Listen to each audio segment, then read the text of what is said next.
Welcome to the show, everybody. This is the Farsi Show presented by MyBookie, mybookie.ag. It's wonderful. It really is to have you along for the ride. We got a lot to get into today, especially with the Phillies winning a baseball game yesterday. Well, that was great. Kyle Schwarber, his 37th home run of the season, matches most home runs ever by any Philly ever before an All-Star, before August. That's incredible. Really hope the Phillies just literally give him that blank check that the fan had in the stands the other day, which was brilliant. And he just stays here forever. Also, it shouldn't impact anything Dave Dombrowski is going to be doing at the trade deadline because we kind of knew that Kyle Schwarber could hit home runs. Brandon Marsh also played fantastic in center field yesterday. He also hit a home run, also a two-run home run, by the way, just like Kyle Schwarber's.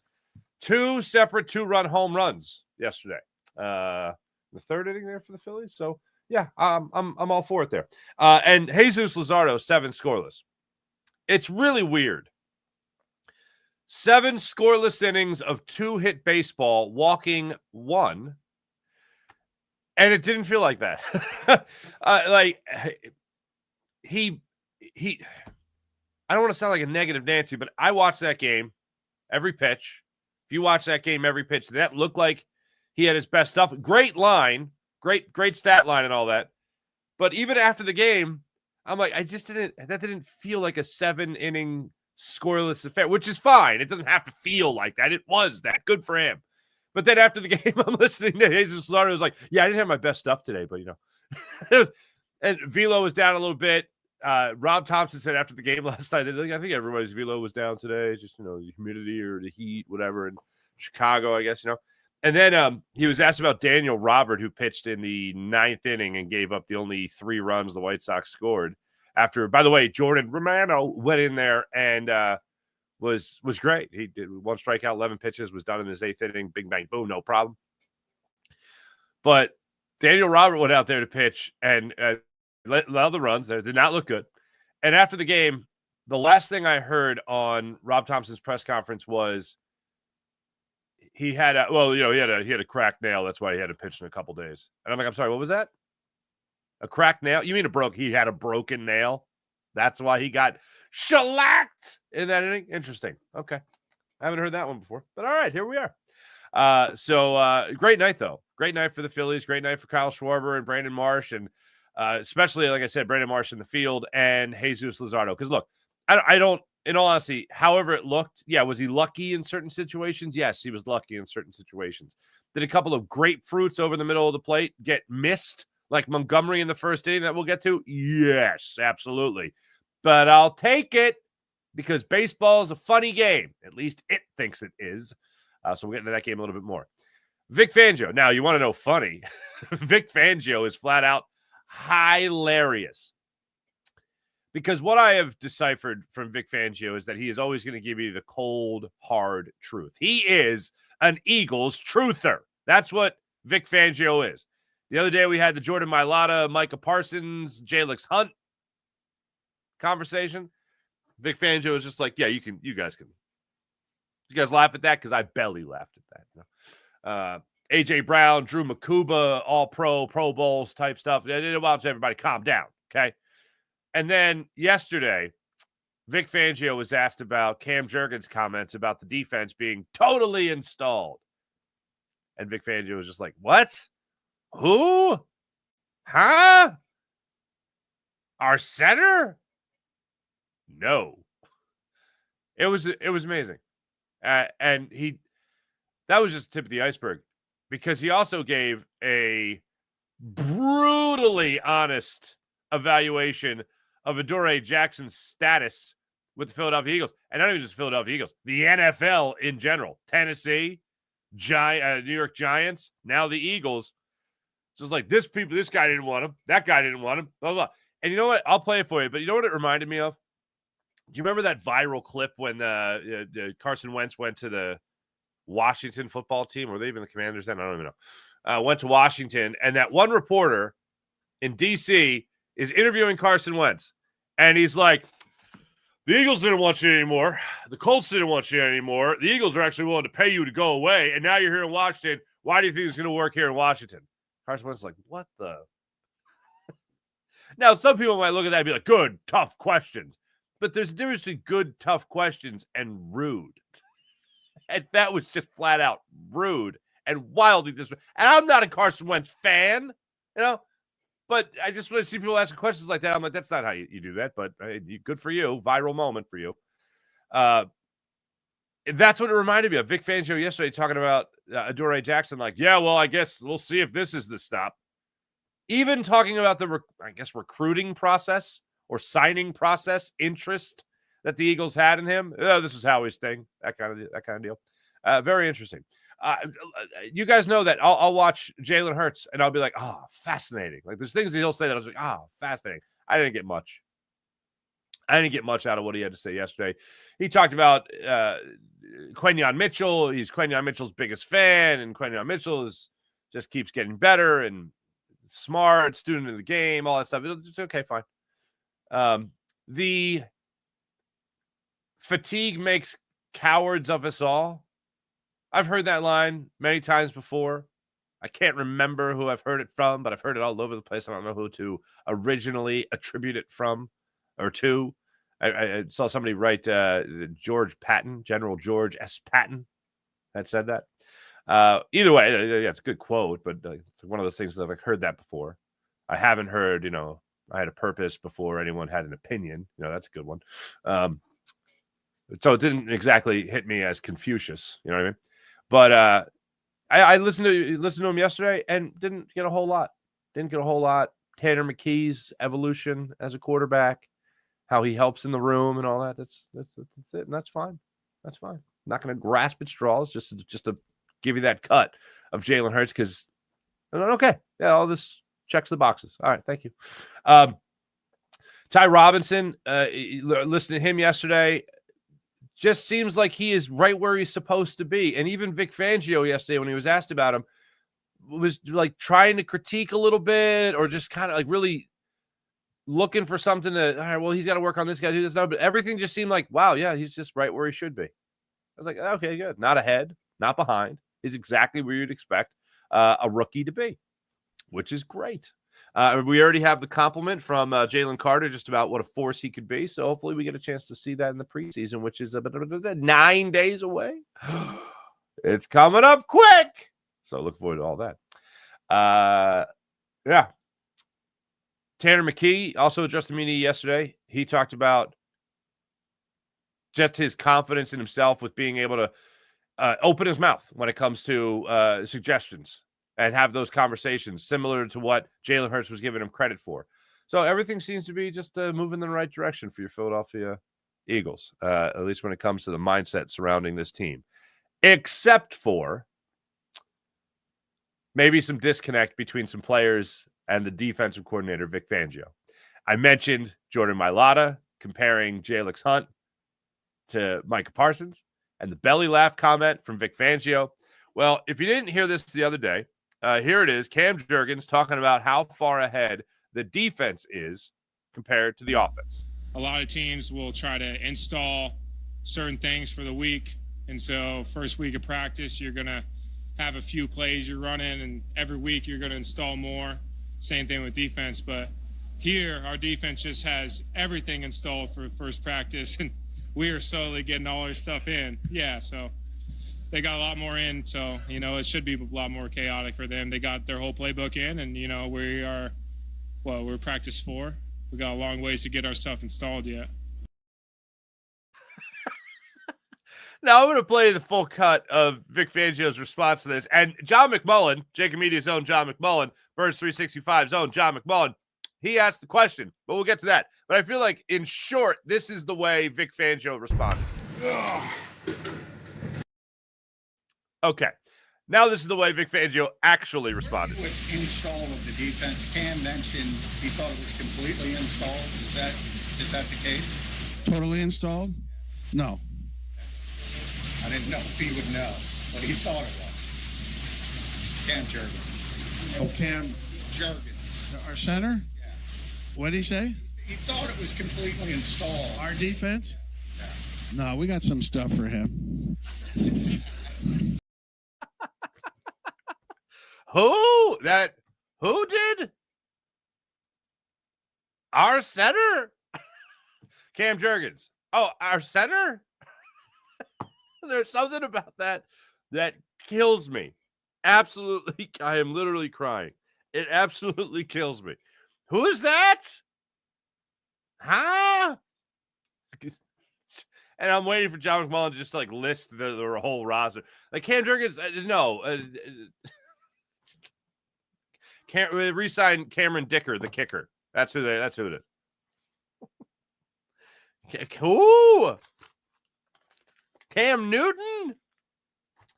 I don't know why that's so funny to me. Maybe I'm just a moron, but probably am. But I love that. And I'll say this: hearing it from him, I believe him. Because it is wild. I even said this yesterday when we originally played the Cam Jurgens cut. How the hell is an offense that is running it back with just about everybody the same, with the exception of one starting position, and that's the right guard spot? How is an offense that far behind a defense that has new guy playing at safety, new guy playing at outside linebacker, new guys on the edge, new guy at outside corner? Even with Keely Ringo or Adoree Jackson, you're talking about taking over for a guy like Darius Slay. How are we? I'm sorry. How is it? How are you? Oh, defensive tackle as well. Milton Williams not being here. How are you guys so far ahead of this offense? I know it's a new offensive coordinator and everything, but he's from the same school and he's been here for 5 years. How are we? How is this even possible? So it obviously reminded me of the Jordan Mailata comments and the AJ Brown comments of like, okay, everybody calm down. All right. Vic Fangio, calm down. All right with that. But then it also reminded me of what I always felt was the bigger story after the Cleveland Browns game last year, where Vic Fangio, where Nick Sirianni was like yelling at the fans and everything. Yeah, that's not a good look, obviously. And I don't want to see him do that, obviously. But after the game, Nick Sirianni was like, well, yeah, I called a defense. I called a defense at one point. There's communication throughout the game, and I called a defense at one point. And everyone went, that doesn't seem like it's at all accurate. You mean to tell me, told Vic Fangio, like, hey, you should go with this. Let me just tell you, you should just go with this. And then I was like, I couldn't wait for Vic Fangio. I don't think I've ever looked forward to a press conference more than Vic Fangio after Nick Sirianni claimed he had called a play. And they're like, hey, Nick said he called a defense there. Did he call defense there? And it was like the same time. What's that? Who did? Nick? Our head coach? From an offensive background? Thinks I needed him. He had to. No, he didn't call a defense. It was weird. So here's what I like. Well, love, actually. One, I find comfort in the idea. Look, I still think the Eagles are going to be a juggernaut of a team this year. All right. So any of this is not in the light of, now they're going to fall apart. None of it's in that light. It's just odd. It's just wildly odd. And hearing Vic Fangio be like, no, we don't, what? Installed? What the hell are you talking about? That's comforting. Because I don't want the defense to be that far ahead. We talk about it all the time. Every single year. Well, defenses are going to be ahead of the offense. And that should be the case. But this one seems like it shouldn't be that much of the case, considering your starters returning, your offensive coordinator has been here, same head coach who's offensively minded, and you got a lot of moving pieces and a lot of changed parts on the defense side of things. So I appreciate Vic Fangio's honesty. Now, when it comes to honesty, and it comes to one of the new pieces here, Adoree Jackson is one of those pieces. Outside corner, played 3 years with the Titans, 3 years with the Giants, eventually got benched with the Giants. And now he's here in Philadelphia trying to establish himself again with his third team. Tell me if you guys don't get... Now, look, Bryce Huff was a major signing. Even though it didn't pan out at the time, it was, a 10-sack edge rusher, $50 million. That's a big signing. Adoree Jackson is not like that a big signing, but he's a new guy coming in here. This did give me Bryce Huff vibes in terms of brutal honesty with very low expectations being set. Here's Vic Fangio yesterday when he was asked about Adoree Jackson and how he's coming along on the outside. I didn't watch a whole lot of tape on him, how he kind of wanted to sign him, and when how he wants to sign somebody, it doesn't matter what I say. So we just took him in, and I didn't really watch a lot of his tape last year, but I've seen him play over the years. Saw him when he was coming out of college. So why do you think that this is the place that he can maybe show? You mentioned what he could be. Is it the scheme? I don't know if I think it's the place. I think it's time for him to show that. He in Tennessee, when it came time to re-sign him, after his contract was up, they didn't. The Giants, his contract was up, they didn't. It's time to show who he is. He goes on to say, by the way, or who he isn't. No. All these athletes always want to talk about how I'm not in college. I'm a man. I coach me like a man. Treat me like a man. And all these things throughout everyone's career ever. One of the biggest problems in workplaces that I hear from my friends with the 9-to-5 jobs and all that stuff. And even when I was, going into an office setting to go to the studio, but still, people would always talk about, I want to be treated like an adult. Don't drag me along. Don't string me along. Be honest with me. Be upfront with me. Like that's what we all want. I know I mentioned this guy many times, Fred Godelli, producer on Sunday Night Football, best boss I ever had. Because everyone, whether you were talent on camera, obviously, whether you're on camera or you were like on a call sheet of 120 people, number 119, me, you were all the same, and you were accountable for what your job was. I'd hear him talk to major names and talent the same way he talked to little lowly old me. And that's what you want in a workplace. Vic Fangio is that guy. I think anybody that goes into work, you want an office, you want a boss that is going to be upfront with you, honest with you, so you always know where you stand. There's no confusion if Vic Fangio is your boss. Yeah, let's see. Tennessee, the New York Giants, how he wanted them. I didn't even really. It's how he wanted them. He wanted to sign him, so he got signed. That's the way that worked. I didn't even watch any tape on him. What are you kidding me? Hey, go get him, fella. Now, compare that, and it's different because we're talking about a veteran versus like a rookie, for instance. Compare that to Vic Fangio, fee-fi-fo fumbling his way into the Eagles' war room, if you will, to shake Howie Roseman's hand for getting Jahad Campbell. Like, that's excitement. Adoree Jackson, yeah, I think if you play that backwards, you just hear Camp Body. I think that's what you hear. I don't think he's getting cut, but I do think Vic Fangio is looking at him like, yeah, I don't know about this guy. I mean, we'll try him out, we'll see how it goes and stuff, but so far not that impressive. So, look, here's what's so interesting about the safety position and the cornerback position for the Eagles this year. And I'm not saying this is wrong, but Vic Fangio is looking at Cooper DeJean. Well, I think he's looking at Quinyon Mitchell first and foremost and be like, oh, we're good. Like that one. All right, you're just going to travel around and go wherever. All right, yeah, you do your thing. And I have no problem with that whatsoever. And then you look at Cooper DeJean and you're like, well, he's not going to travel from like wide receiver to wide receiver. He's going to travel from position to position. He's going to travel nickel. He's going to travel to outside corner. He's going to travel to safety. And whatever I could do to get him on the football field as much as humanly possible, well, then I'm going to go ahead and make sure I can do that. And so when I look at Adoree Jackson or I look at even Keely Ringo, I don't go, yep, I'm going to have them out here a whole bunch. That's not going to happen when it comes to Vic Fangio and his defense. He's going to be using guys like Cooper DeJean, Quinyon Mitchell to the best of their ability. And also, here's the other thing. If you have Cooper DeJean drop back there in safety, you can still have Drew Makuba up there at nickel. Vic Fangio's talked about him at the nickel position. The only thing is he's kind of got to be healthy for that. That's one caveat of this crazy game called football. Got to be healthy for that. So it's pretty wild. And look, there's some injuries, especially on the defense side of the ball. We know about Nakobe Dean. I don't expect him back in the near future. And then you also look at Zach Bond, who is dealing with a back contusion. So that opens the door for some other people to get some more reps there at the linebacker position as well. But overall, I think he's just going to be looking at this defense like, all right, everyone has their opportunity. Everyone starts on an even playing field. But here's what I know. I know I got Reed Blankenship back there. And I know I got Quinyon Mitchell and I got Cooper DeJean right there out on the field playing ball. Everybody else at this point in time, this current point in time, you have an opportunity to prove what you could do. Whether that's Ringo, whether that's Dory Jackson, whether that's Jeremiah Trotter Jr.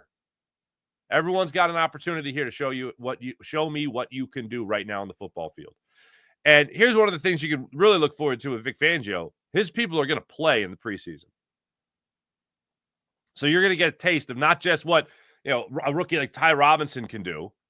You're going to be seeing what Jeremiah Trotter Jr. can do. You're going to get a feel for more of his movement on the field. You're going to get a feel for maybe Cooper DeJean on the outside. You're going to get a feel for maybe Cooper DeJean at the safety position. You're certainly going to get a feel of Drew Bakuba, if he's healthy. That's what you can look forward to with Vic Fangio and his defense. You get better by playing. So that's one thing you can look at with the defense side of the football with Vic Fangio being here. And you can go, okay, well, it's not just going to be talk. It's not just going to be practice reports. It's going to be watching them play in a game situation. As bland as it may be, and every cliche you want to throw out there about preseason football, yeah, sure. Except for you're going to see the starters a wee bit. And I look forward to that. I look forward to that happening. As far as on the field, I mentioned Drew Kendall getting snaps at center with Cam Jurgens being limited. We talked about that a lot yesterday. Continued yesterday in full pads as well.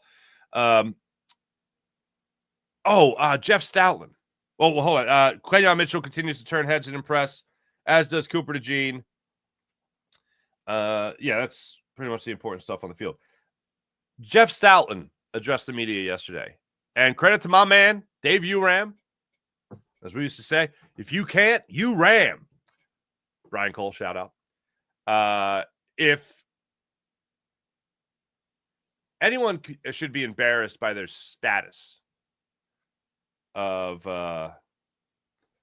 their status in the city of Philadelphia for what they do and the amazing praise that they get, it shouldn't be Jeff Stoutland. And Jeff Stoutland said just that yesterday. He talked about how embarrassed he is. He said, I gotta say, I'm a little embarrassed. It's very nice. People talk about him as this, mythological creature that just churns out Pro Bowl offensive linemen. And he said, it's very nice. It's a little embarrassing, but, he credited the work the guys do and also said, I think it just shows what you could do when you really lock in and focus on what you're doing, what the task at hand is. And you don't think about outside things. You just concentrate on what you want to do. And what you want to do is make sure you're making the best offensive lineman possible. And there was such an overwhelming wave of humility in all of it that just makes you love the dude even more. Like, he might be the best person in Philadelphia at his job. Like, think about that. Like, you laid everybody out there outside the medical field. God bless the doctors and all that stuff. But, like, anybody's got, like, he might be the best, like, pound for pound at their job than anybody. And he just talked about, what else he created? This is another wave of humility. This is a beautiful thing. Jason Kelsey there at practice yesterday, he just talked about, well, he's a part of us. He's going to be a part of us forever. He's a part of us. He's going to be coach. He's going to be helping us out here. No question. If you're Drew Kendall and you got Jason Kelsey walking around here and you don't pepper him with like 20 questions, that's your loss, son. That kind of thing. And then you know what else he did? He also credited his wife, Allison, for keeping everybody in the loop. I think he was asked about Matt Pryor. And he's just like, well, Allison does a great job keeping everybody together and making sure everyone stays in touch. And she's really making this like a family more so than it is anything. So that's really how you do it. You got to make sure that everybody is always involved no matter what. And that is a beautiful thing. How do you pass up on that type of attitude, that type of love, that type of, encouragement from a family atmosphere like that? That is the basis of the Jeff Stoutland household. And if you saw this little, it's like a 7-minute feature on the NFL Films. I think it's even narrated by Jason Kelsey, if I'm not mistaken. But Jeff Stoutland is there with his wife, Allison, lovely lady. And she meets Kylie Kelsey for the first time, Kylie McDevitt. Okay. And she meets him on the sideline. And, hey, this is Jason's girlfriend, Kylie. And she's like, hi, nice to meet you. And then, because Kylie's tall and Allison's a little shorter, and she says, come here. And Allison, Mrs. Stoutland, says during this interview, with Coach Stoutland sitting right there, she turns to him and she goes, can I use the word? And he goes, no, use a different word. She goes, I should say the word. And he goes, no, use a different word. And she goes, I told Kylie. I told Kylie, hi, welcome. But if you F with him, and she said the word, and Jeff Stoutland just kind of goes, huh. And she goes, if you F with him, I'll kill you. So Jeff Stoutland, Coach Stoutland, and Mrs. Coach Stoutland, that's a nice family to be a part of.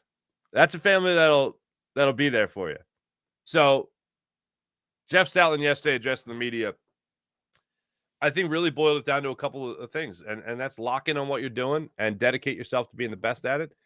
And then the other is you got to surround people with a motivating family atmosphere.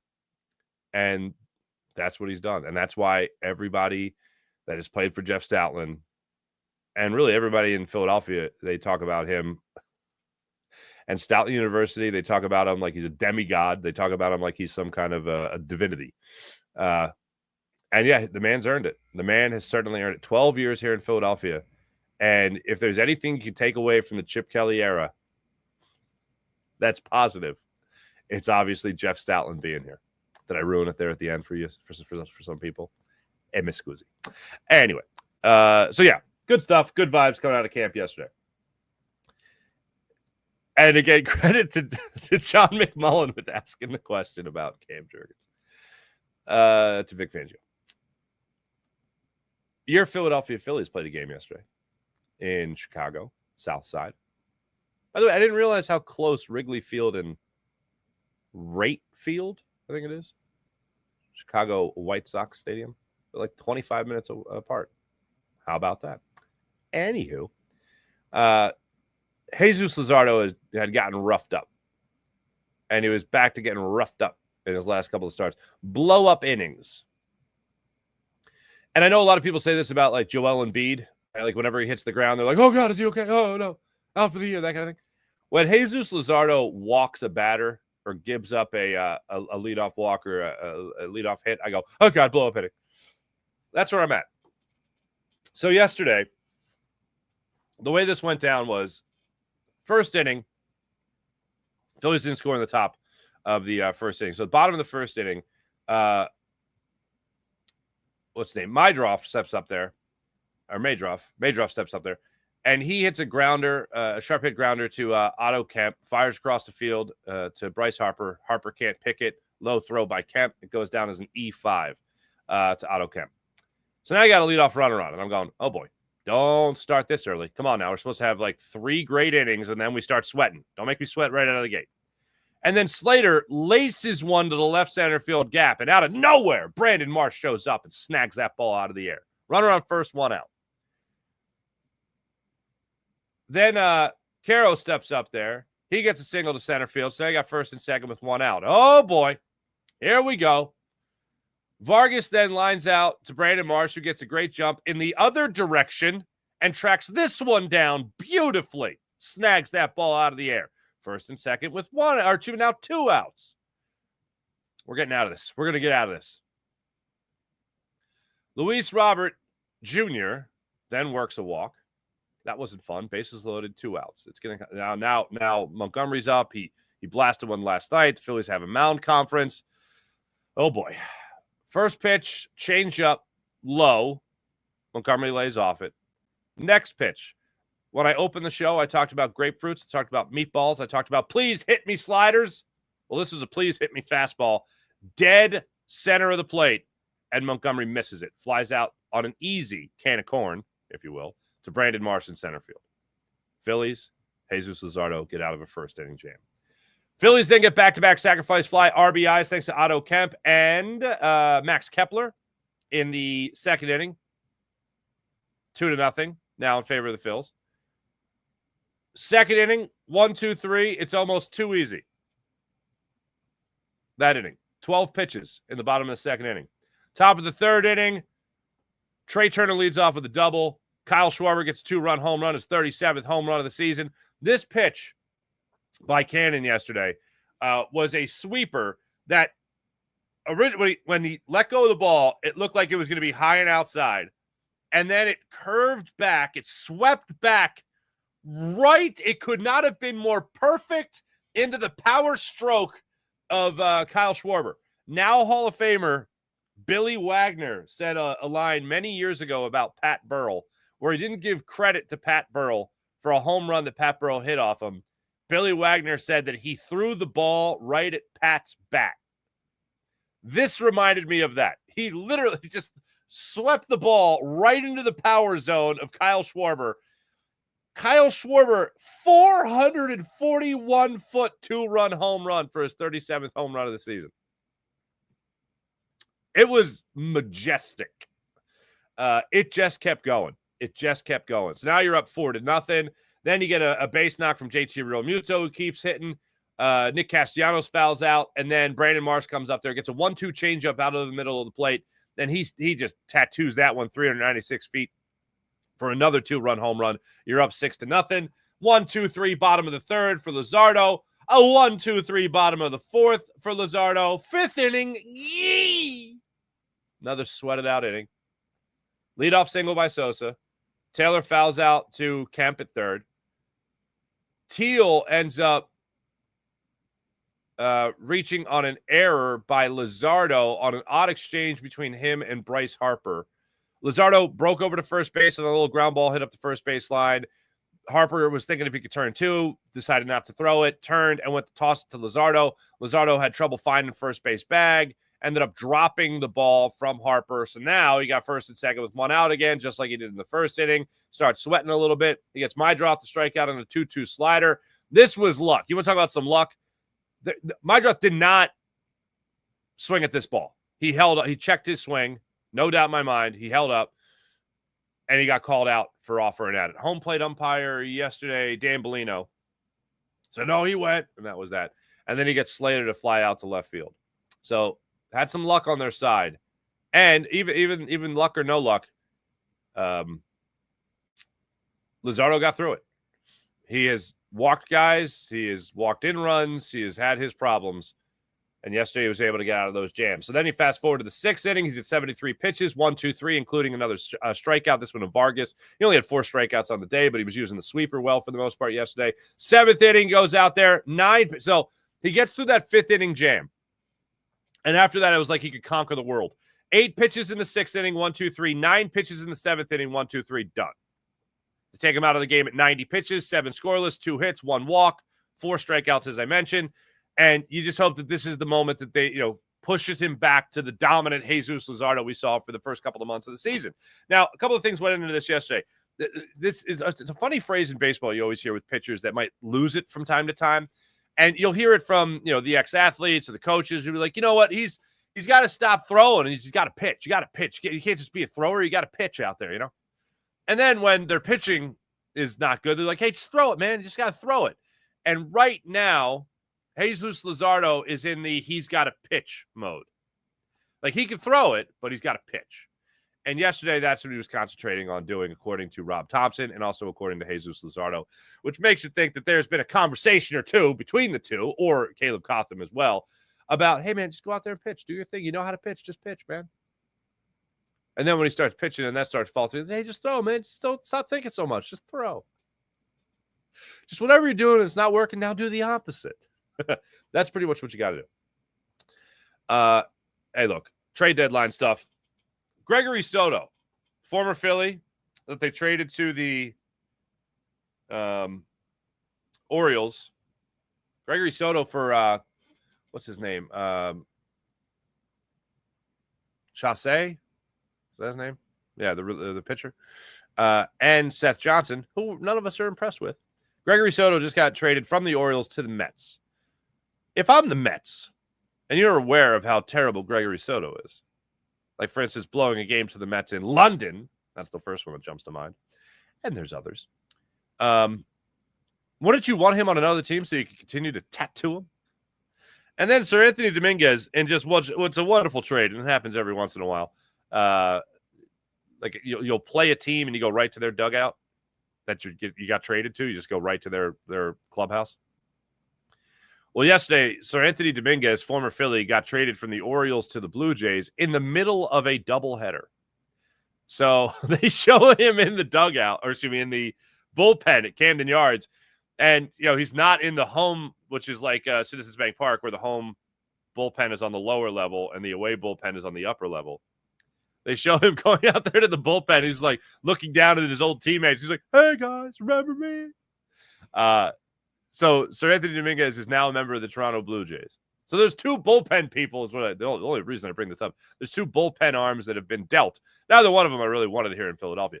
Bednar is being linked from the Pirates back to the Phillies now, which is good. Johan Duran, Duran, there you go, of the Twins being linked to the Phillies. There's rumors out there galore. Steven Kwan, please. Eugenio Suarez, sure. Like a 6-3 win over the White Sox doesn't change anything. The Phillies could win 100-0 today. By the way, 2:10 start time. It doesn't matter.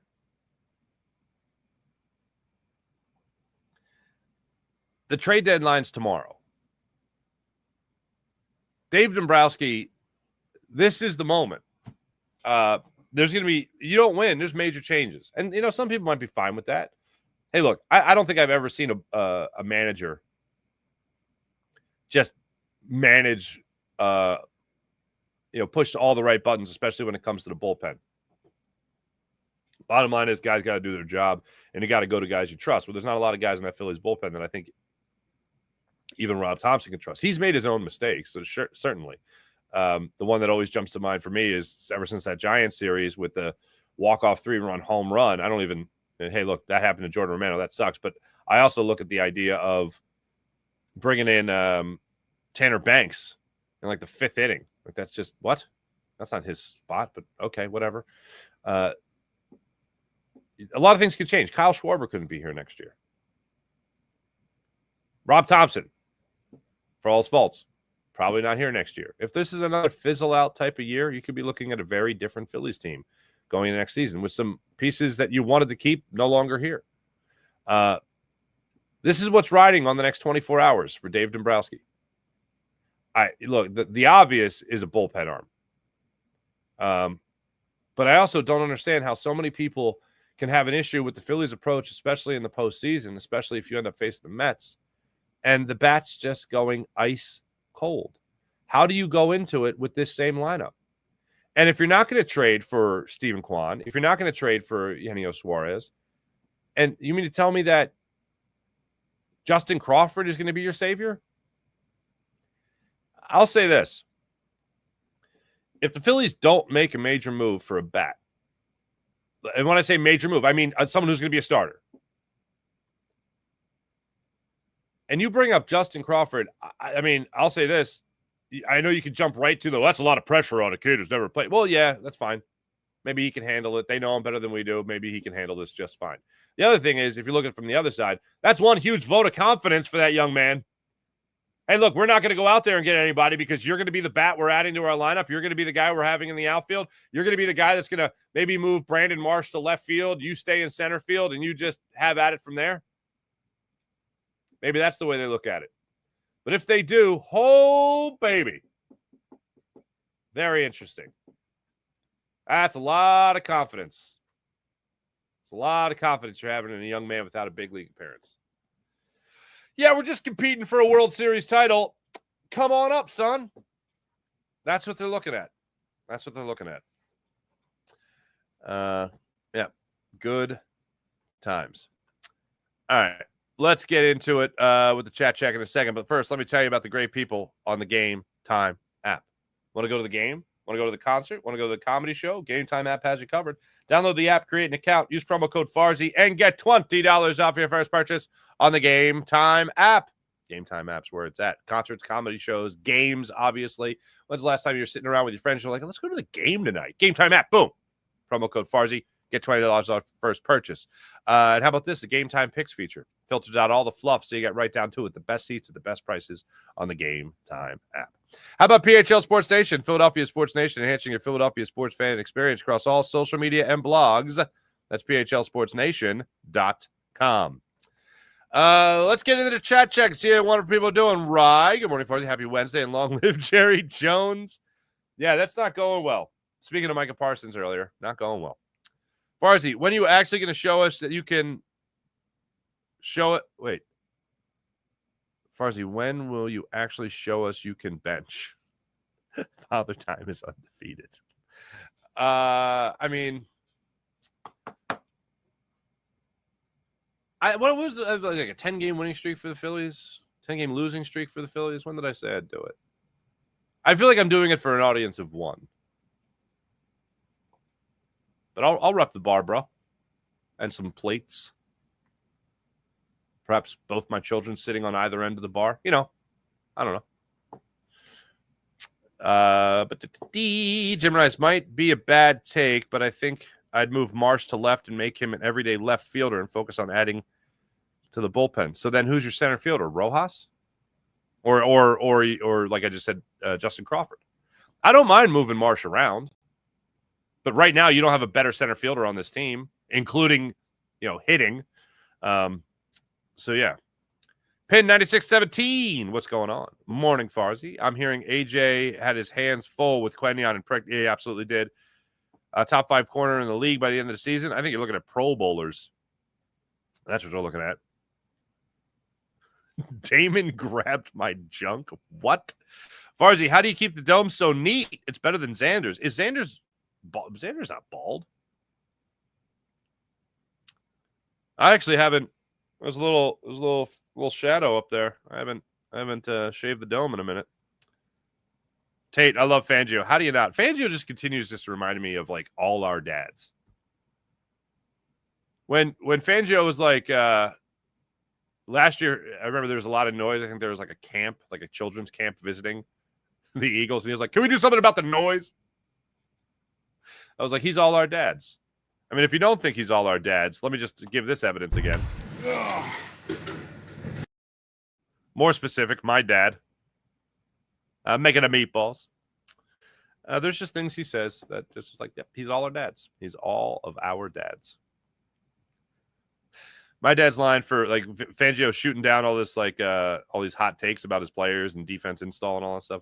It just reminds me of my dad's go-to line if like me and my friends or my brother and his friends or our friends were too noisy and my dad was going to bed, like we're in high school. He'd be like, "Hey guys, go to bed. Keep it down to a roar, please. Can you guys keep it down to a roar?"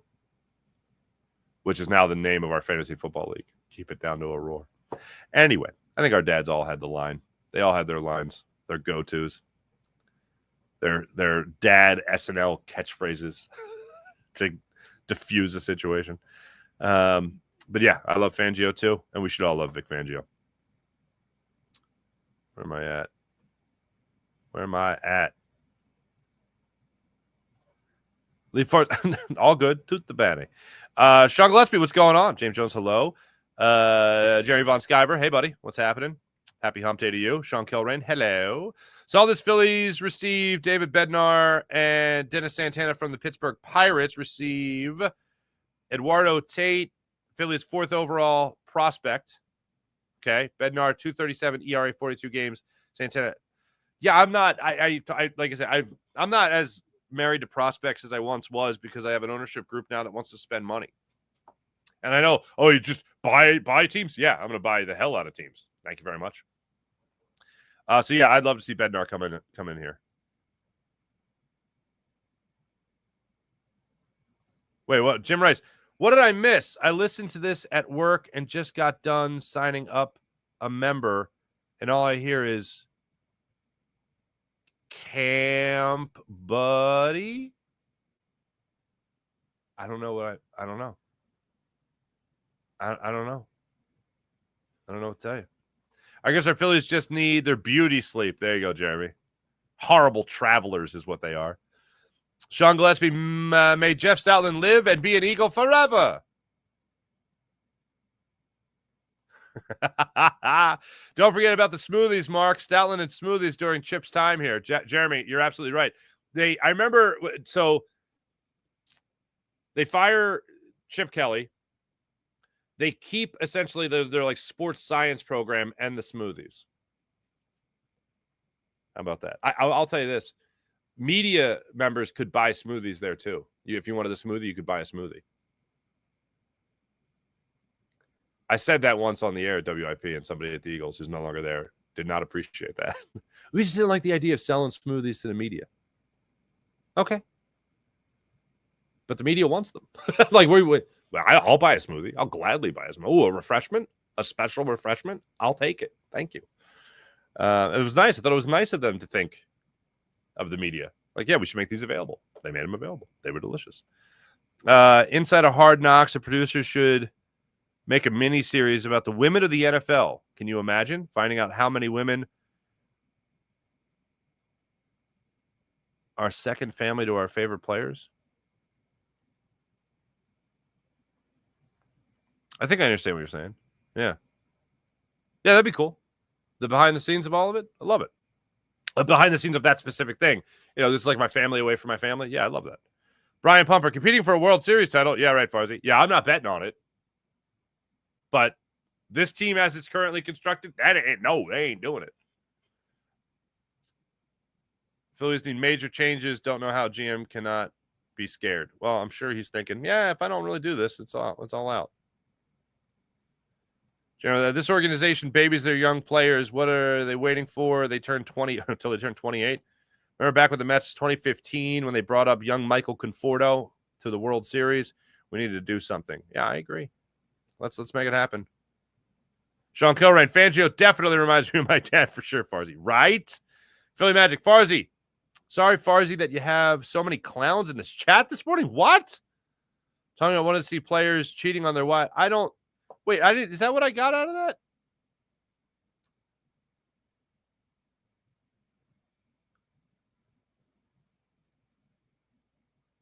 How many women are second family to our favorite players? I didn't take that negatively. Anyway, moving on. Sean Gillespie, damn, am I in the wrong chat? Thanks to everybody in the chat. You guys are great as per usual. All right, let's get to the morning rush brought to you by Sky Motorcars, SkyMotorcars.com. Eagles continue training camp today, so look forward to that, obviously. Phillies back at it at 2:10 this afternoon, looking to win their third straight series. A win today with Taijuan Walker on the hill would do that. He's going against Adrian Hauser. Here's the deal. Adrian Hauser and Taijuan Walker have both started 11 games this season. In those 11 games, in those 11 starts, Taijuan Walker is 2-4 with a 3.88 ERA. Hauser is 6-2 in his 11 starts with a 2.10 ERA. The White Sox have won each of his last 6 starts. So there you go. Hauser, by the way, a right-handed pitcher. So righty today. Thanks for watching. Thanks for listening. My name is Mark Farzetta. I'll be back with you guys later today on Locked On 76ers YouTube channel. Keith Pompey and I talking about the latest news with Quentin Grimes. Some reports have come out surrounding why everything is trending in the right direction for the Sixers. So we'll talk about that in a little bit on Locked On 76ers. And also coming up later today, Birds 365. So make sure you guys stay tuned for that. A little later start times with the morning practices. Thanks for watching. Thanks for listening. My name is Mark Farzetta. Catch you guys later.